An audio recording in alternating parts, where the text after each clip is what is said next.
नमस्कार दोस्तों। ये उत्तराखंड की परीक्षा वाणी है और आगामी जो यूकेपीएससी का जो पेपर आने वाला है तो 14 जुलाई को, तो उसके लिए ये समसामयिकी को कंप्लीट करते हैं। तो आइए स्टार्ट करते हैं। उत्तराखंड ग्लोबल इन्वेस्टर समिट 2023 21वीं शताब्दी का ये तीसरा दशक उत्तराखंड के लिए अति महत्वपूर्ण दशक है। उत्तराखंड एक ऐसा राज्य है जहां दिव्यता व विकास एक साथ महसूस होता है। वह दिन दूर नहीं जब दिल्ली देहरादून के बीच की दूरी 2.5 घंटे की रह जाएगी। देहरादून और पंतनगर हवाई अड्डे के विस्तार से हवाई कनेक्टिविटी मजबूत होगी। प्रदेश में हेली टैक्सी सेवाओं का विस्तार किया जा रहा है तथा रेल कनेक्टिविटी को सुदृढ़ किया जा रहा है। यह सब कृषि उद्योग, लॉजिस्टिक, भंडारण, पर्यटन और आतिथ्य के लिए नए अवसर पैदा कर रहा है। वहीं house of Himalayas vocal for local और लोकल फॉर ग्लोबल हमारी अवधारणा को और मजबूत करता है। ठीक है, तो कहाँ पे? देहरादून और पंतनगर में हवाई कनेक्टिविटी मजबूत होगी। और इसके बाद क्या है? 8-9 दिसंबर 2023 को देहरादून के वन अनुसंधान संस्थान में आयोजित उत्तराखंड ग्लोबल इन्वेस्टर समिट 2023 का उद्घाटन प्रधानमंत्री नरेंद्र मोदी द्वारा किया गया। समिट के उद्घाटन के साथ साथ उन्होंने सशक्त उत्तराखंड पुस्तक और ब्रांड हाउस ऑफ हिमालयाज को भी लॉन्च किया।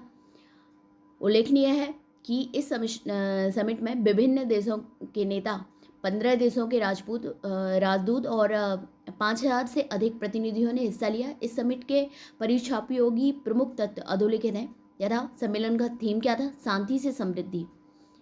ठीक है, ग्लोबल इन्वेस्टर समिट था। अच्छा, वन अनुसंधान संस्थान जो देहरादून का है, इसकी स्थापना कब हुई थी ये बताइएगा।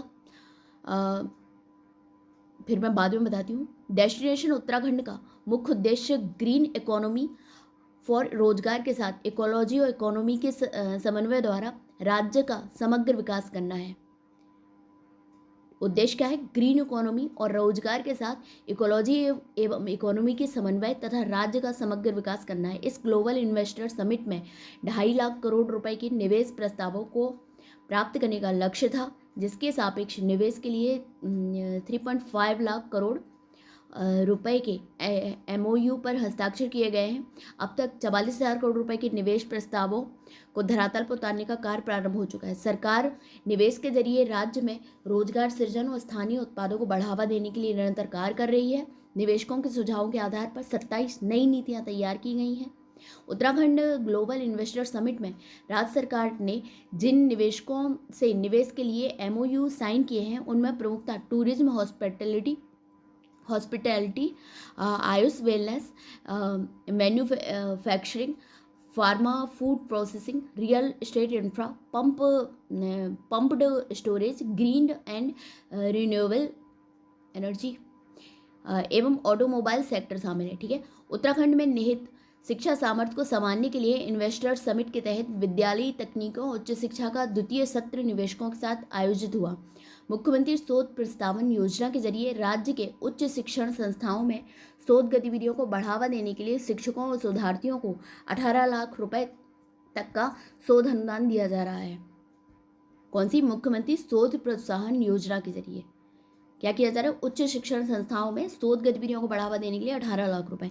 इस समिट के प्रचार प्रसार के लिए राज्य सरकार द्वारा 3 अंतर्राष्ट्रीय, लंदन, बर्मिंघम, दुबई व 7 घरेलू रोड शो आयोजित किए गए थे। मेड इन इंडिया की तर्ज पर वेडिंग इन इंडिया अर्थात भारत को वेडिंग डेस्टिनेशन के तौर पर उत्तराखंड में इसकी अपार संभावनाएं देखी जा रही हैं। ठीक है, G20 सम्मेलन इसमें देखते हैं। 9 से 10 सितंबर 2023 को 18वें G20 शिखर सम्मेलन का सफलतापूर्वक समापन दिल्ली में किया गया। 9 से 10 सितंबर 2023 को कौन सा था? 18वां था G20। और थीम क्या थी? वसुधैव कुटुंबकम। ध्यातव्य के 18वें G20 सम्मेलन के तहत कुल 10 माह में 58 शहरों में लगभग 200 बैठकों का आयोजन किया गया, जिनमें से उत्तराखंड में 3 बैठकें आयोजित हुई। उत्तराखंड में कितनी हुई है? 3। ठीक है, और टोटल कितने शहर थे? 58 शहर और 200 बैठकें, और उत्तराखंड में 3 बैठकें। विज्ञान सलाहकार गोलमेज सम्मेलन हुआ था। विज्ञान सलाहकार गोलमेज सम्मेलन ये हुआ था 28-30 मार्च को रामनगर, नैनीताल में। ठीक है, एक तो नैनीताल में हुआ है रामनगर के विज्ञान सलाहकार गोलमेज सम्मेलन। सेकंड कहाँ हुआ है? वर्किंग ऑन एंटी करप्शन पर सम्मेलन हुआ है, ये ऋषिकेश में हुआ है। ऋषिकेश में एंटी करप्शन पर सम्मेलन, ठीक है, 25 से 28 मई को।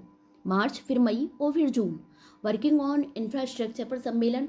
इंफ्रास्ट्रक्चर पर कहाँ पे हुआ है? नरेंद्र नगर टिहरी में, ठीक है। तो कौन कौन से हुआ है? विज्ञान सलाहकार गोलमेज सम्मेलन, ये मार्च में हुआ है नैनीताल में, रामनगर में। वर्किंग ऑन एंटी करप्शन सम्मेलन तो ऋषिकेश में 25 से 28 मई। वर्किंग ऑन इंफ्रास्ट्रक्चर पर सम्मेलन ये 26 से 28 जून, Narendra Nagar Tehri. House of Himalayas brand, Uttarakhand के इस नए ब्रांड का शुभारंभ प्रधानमंत्री मोदी द्वारा दिसंबर 2023 में निवेशक सम्मेलन में किया गया था। इसके तहत अब राज्य के राजपूतों को हाउस ऑफ हिमालयाज ब्रांड के नाम से बाजार में उतारा जाएगा। राज्य के उत्पादों को किससे? हाउस ऑफ हिमालयाज ब्रांड के नाम से। ध्यातव्य कि इसके पूर्व राज्य के उत्पादों को हिमाद्री, ग्राम्यश्री, हिलांस आदि नामों से जाना जाता था, ठीक है। अब क्या होगा? House of Himalayas. और इसके पहले क्या था? हिमाद्री, ग्राम्यश्री, हिलांस।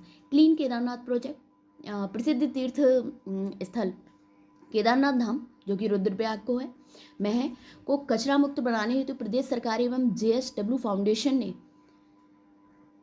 संयुक्त रूप से स्वच्छ केदारनाथ परियोजना शुरू की है, जिसका मुख्य उद्देश्य प्लास्टिक और अन्य कचरे को रिसाइक्लिंग प्लांट तक पहुंचाकर उसका उचित निपटान सुनिश्चित करना है। इसके तहत पीने के प्लास्टिक की खाली बोतल लौटाने पर 10 रुपये का रिफंड दिया जाता है।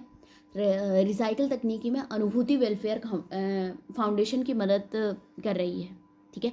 दमस्क गुलाब, अपने अनूठे और अत्यधिक सुगंध और रंगों की विविधता के लिए प्रसिद्ध दमस्क गुलाब के फूल राज्य के चमोली जनपद में से फूलों की घाटी में पाए जाते हैं। इस जिसे इत्र बनाने में हेतु निवेशकों ने रुचि दिखाई है। लॉजिस्टिक रिपोर्ट, दिसंबर 2023 को केंद्रीय उद्योग संवर्धन एवं आंतरिक व्यापार विभाग द्वारा जारी logistic ease across difference states survey report में लॉजिस्टिक ईज के मामले में उत्तराखंड को फास्ट मूवर्स की श्रेणी में रखा गया। किसकी श्रेणी में है? फास्ट मूवर्स में।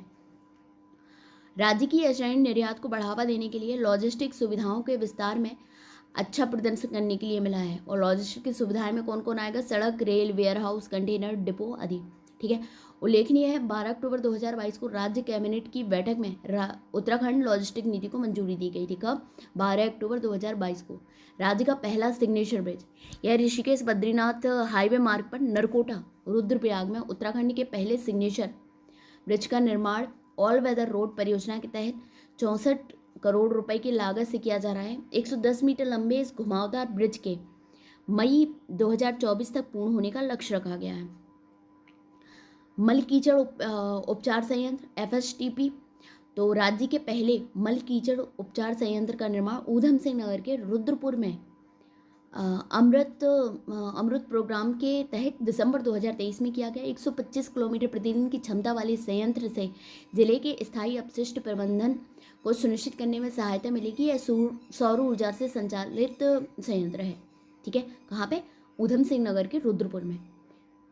प्रदेश की पहली सेवा क्षेत्र नीति 2023, ये 12 दिसंबर 2023 को आई है। पहली सेवा क्षेत्र नीति है। राज्य के सेवा क्षेत्र में निवेश हेतु निवेशकों को आकर्षित करना इसका लक्ष्य होगा, ठीक है।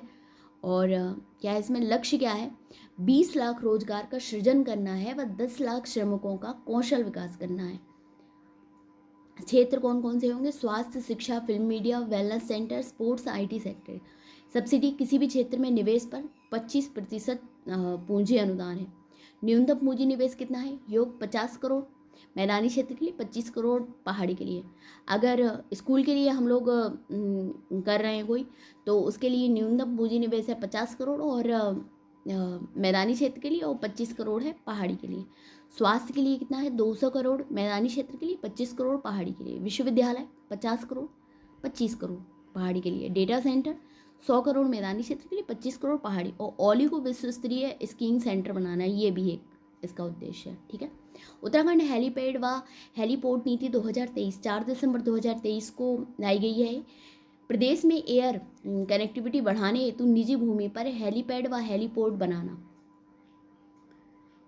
आवश्यक भूमि हेलीपैड हेतु न्यूनतम 1000 वर्ग मीटर और हेलीपोर्ट हेतु न्यूनतम 4000 वर्ग मीटर। अन्य तथ्य क्या है इसमें? राज्य सरकार ने भूस्वामियों को हेलीपोर्ट व हेलीपैड बनाने हेतु 2 विकल्प प्रदान किया गया। 15 वर्ष हेतु अपनी जमीन उत्तराखंड नागरिक उड्डयन विकास प्राधिकरण यूकाडा को लीज पर देकर 100 रुपये प्रति वर्ग मीटर वार्षिक किराया और उससे प्राप्त राजस्व का 50% भुगतान, ये होगा। भूस्वामी स्वयं हेलीपैड व हेलीपोर्ट का विकास कर उसके उपयोग से शुल्क वसूल करना और कुल पूंजीगत व्यय का 50% सब्सिडी प्राप्त करना। इसके बाद क्या है, स्टार्टअप संशोधन नीति 2023, ये फरवरी 2023 में लाई गई है। और स्टार्टअप को प्रोत्साहन एवं उन्हें वित्तीय सहायता पहुंचाना। लक्ष्य क्या है, अगले 5 वर्षों में 1000 नए स्टार्टअप स्थापित करना। अन्य तथ्य क्या है, स्टार्टअप को बढ़ावा हेतु 200 करोड़ रुपए का वेंचर फंड तैयार करना। नवाचार आइडिया विजेता को 2 लाख रुपए का पुरस्कार प्रदान करना। ठीक है, इसके बाद क्या है, 10 लाख रुपए तक के नए स्टार्टअप को राज्य सरकार सीधे खरीद सकेगी। मान्यता प्राप्त स्टार्टअप को 1 वर्ष तक की निःशुल्क इंक्यूबेशन सुविधा होगी। राज्य सरकार द्वारा ट्रेडमार्क लेने हेतु 10,000 रुपये की आर्थिक सहायता प्रदान करना। पेटेंट कराने हेतु 1 से 1.5 लाख रुपए तक की वित्तीय सहायता। उत्पादों की डिजाइन पर 10,000 रुपये की सहायता। मान्यता प्राप्त स्टार्टअप के लिए 10 लाख व महिला SC ST दिव्यांग ग्रामीण क्षेत्रों के लिए 5 लाख रुपए की एक मुफ्त फंडिंग का प्रावधान है। स्कूल कॉलेजों में भी नवाचार उद्यमिता को बढ़ावा देना। MSME नीति लाई गई थी, ये अगस्त 2023 में लाई गई थी। स्टार्टअप की कब लाई गई थी, फरवरी में। ठीक है, तो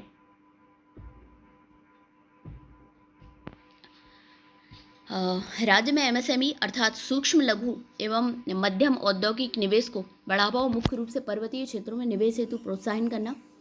विशिष्ट तथ्य क्या है इसमें, महिला SC ST दिव्यांग आदि के द्वारा नए उद्योग लगाने पर 5% का अतिरिक्त अनुदान दिया जाएगा। पर्वतीय क्षेत्रों में कृषि आधारित उद्योग लगाने पर मंडी शुल्क में 5 सालों तक 5% की छूट। मैदानी क्षेत्रों में निवेश पर 1.5 करोड़ तथा पर्वतीय क्षेत्रों में 50 लाख से 4 करोड़ तक की सब्सिडी का प्रावधान। राज्य में MSME श्रेणी के उद्योगों की स्थापना हेतु क्रमशः 5 सूक्ष्म के लिए, 10 लघु के लिए, स्मॉल के लिए, और 15 लाख किसके लिए हो गए, मीडियम के लिए। ठीक है, मध्यम के लिए। उद्योगों को ट्रेडमार्क व पेटेंट कराने हेतु अधिकतम 1 लाख तक की वित्तीय सहायता दी जाएगी। वित्तीय प्रोत्साहन हेतु राज्य व जिला स्तर पर कमेटी गठित करना है। और श्रेणी A व श्रेणी B क्षेत्र में कृषि उत्पाद संबंधी उद्योगों को 5 वर्ष तक मंडी शुल्क में 50% की छूट प्रदान की जाएगी। ठीक है, सिलक्यारा सुरंग रेस्क्यू ऑपरेशन सफल। उत्तराखंड के उत्तरकाशी जिले में यमुनोत्री राष्ट्रीय राजमार्ग पर निर्माणाधीन सिलक्यारा सुरंग में फंसे 8 राज्यों के 41 मजदूरों को 17 दिन बाद आखिरकार 28 नवंबर 2023 को सुरक्षित बाहर निकाल लिया गया। इस रेस्क्यू ऑपरेशन अभियान में अंतिम 10 मीटर की खुदाई के लिए रेड होल माइनिंग का सहारा लिया गया। ये तो आप लोगों ने टीवी में ही देखा होगा, जिसे वर्ष 2014 में राष्ट्रीय हरित अधिकरण द्वारा प्रतिबंधित कर दिया गया था। ध्यातव्य की 4.5 किलोमीटर लंबी सिलक्यारा बड़कोट सुरंग केंद्र सरकार की महत्वाकांक्षी 4 धाम ऑल वेदर रोड परियोजना का हिस्सा है, जिसका उद्देश्य गंगोत्री, यमुनोत्री, केदारनाथ, बद्रीनाथ के धार्मिक तीर्थ स्थलों तक प्रत्येक मौसम में कनेक्टिविटी प्रदान करना है। इस सुरंग का निर्माण सड़क परिवहन और राजमार्ग मंत्रालय की पूर्ण स्वामित्व वाली कंपनी राष्ट्रीय राजमार्ग और अवसंरचना विकास निगम लिमिटेड द्वारा हैदराबाद की नवयुग इंजीनियरिंग कंस्ट्रक्शन कंपनी को दिया गया है। संयुक्त सैन्याभ्यास सूर्यकिरण, ये कौन सा संस्करण था इसका, सूर्यकिरण का कौन सा था, ये था 17वां। भारत नेपाल का संयुक्त सैन्याभ्यास सूर्यकिरण के 17वें संस्करण का आयोजन पिथौरागढ़ में 24 नवंबर से 7 दिसंबर 2023 तक किया गया है।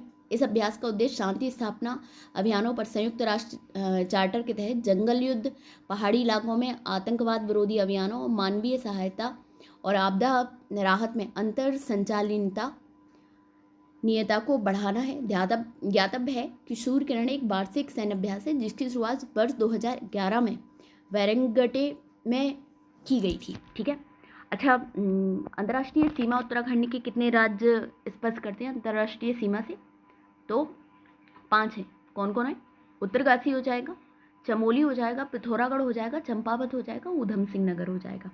और जो देहरादून का जो वन अनुसंधान था, तो इसकी स्थापना जो हुई थी वो हुई थी कब, 1906 में। ठीक है, तो अभी इतना रहने देते हैं, बाकी का नेक्स्ट वीडियो में करेंगे।